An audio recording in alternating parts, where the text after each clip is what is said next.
ఇలాంటి మరెన్నో వీడియోలు చూడడానికి like, share, subscribe and comment. ఈరోజు ఈ వీడియోలో శ్రీకృష్ణాష్టమి ఇంట్లో చిన్ని కృష్ణే విగ్రహాన్ని ఎప్పుడు కొనాలి, ఏ దిశలో ఉంచాలి, ఎలాంటి సేవలు చేయాలి అనే దానికి సంబంధించిన పూర్తి వివరాలు తెలుసుకుందాము. శ్రావణ మాసము బహుళపక్ష అష్టమి తిథి నాడు శ్రీకృష్ణుడు జన్మించాడు. శ్రీకృష్ణుడు పుట్టినరోజును జన్మాష్టమిగా దేశవ్యాప్తంగా జరుపుకుంటాము. ఇంట్లో చిన్ని కృష్ణ విగ్రహం లేకపోతే లడ్డూ గోపాల్ విగ్రహాన్ని ఇంట్లోకి తీసుకురావడానికి చాలా నియమాలు ఉన్నాయి. శ్రావణ మాసంలో ఏ రోజైనా విగ్రహాన్ని కొనుగోలు చేయడం చాలా మంచిదిగా భావిస్తారు. మధుర నుంచి ఎవరైనా ఉయ్యాలలో ఉన్న లడ్డూ గోపాల్ విగ్రహాన్ని తీసుకువస్తే మంచిది. అలాగే జన్మాష్టమి నాడు ఎవరైనా లడ్డూ గోపాల్ని ఇవ్వడం కూడా చాలా మంచిది.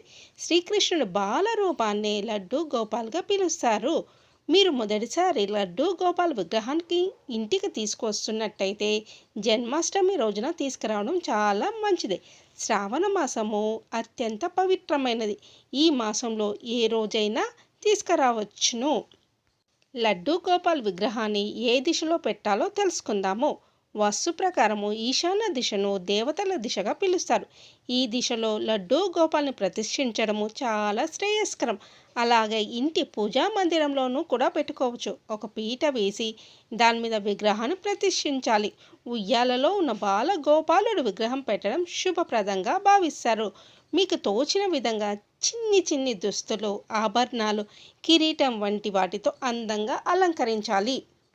లడ్డూ గోపాల్ దేవుడిని ప్రతిరోజు ఉదయము నిద్రలేచిన తర్వాత స్నానం చేయించాలి. ఒక వ్యక్తి లేచి ఎలా స్నానం చేస్తాడో అలాగే ప్రతిరోజు కూడా లడ్డూ గోపాల్కి స్నానం చేయించాలి.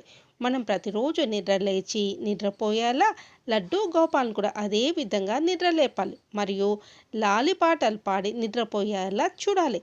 అతనికి మంచం మీద పడుకునే అంటే సింహాసనము, దిండు మరియు దుప్పటి సమకూర్చాలి. లడ్డూ గోపాల్ ప్రతిరోజు తన బట్టలు మార్చుకోవాలి మరియు కొత్తవి అలంకరించుకోవాలి. సుందరమైన కిరీటాన్ని ధరించాలి.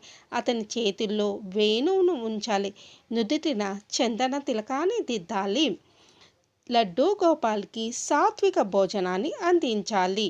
ఉల్లి, వెల్లుల్లి దాంట్లో ఉండకూడదు. సాత్విక భోజనం తయారు చేసిన తర్వాత ముందుగా దేవునికి సమర్పించాలి. తులసి లేని నైవేద్యాన్ని కృష్ణుడు అంగీకరించడు. కాబట్టి తులసి ఆకులను తప్పనిసరిగా వేయాలి. తప్పనిసరిగా ఉదయము, మధ్యాహ్నము, సాయంత్రము మరియు రాత్రి గోపాలకి భోజనాన్ని అందించాలి. లడ్డూ గోపాలకి కీర్, మక్కన్ మిశ్రీ మరియు హల్వా అంటే చాలా ఇష్టం. వీటిని ప్రసాదంగా వడ్డించాలి. మాంసాహారం వండే ఇంట్లో లడ్డూ గోపాల్జీని తీసుకురాకూడదు. అలాగే ఉల్లిపాయలు మరియు వెల్లుల్లి కూడా తినకూడదు. లడ్డూ గోపాల్ విగ్రహం ముందు 1-2 సార్లు హారతి ఇవ్వాలి. లడ్డూ గోపాల్జీని కుటుంబ సభ్యుల్లాగా భావించాలి. అతనికి కూడా పేరు పెట్టాలి. ఆ పేరుతోనే అతన్ని సంబోధించాలి. లడ్డూ గోపాల్ని ఇంటికి తీసుకువచ్చిన రోజును గుర్తుంచుకోవాలి. ప్రతి సంవత్సరము ఆ రోజున అతని పుట్టినరోజుగా జరుపుకోవాలి.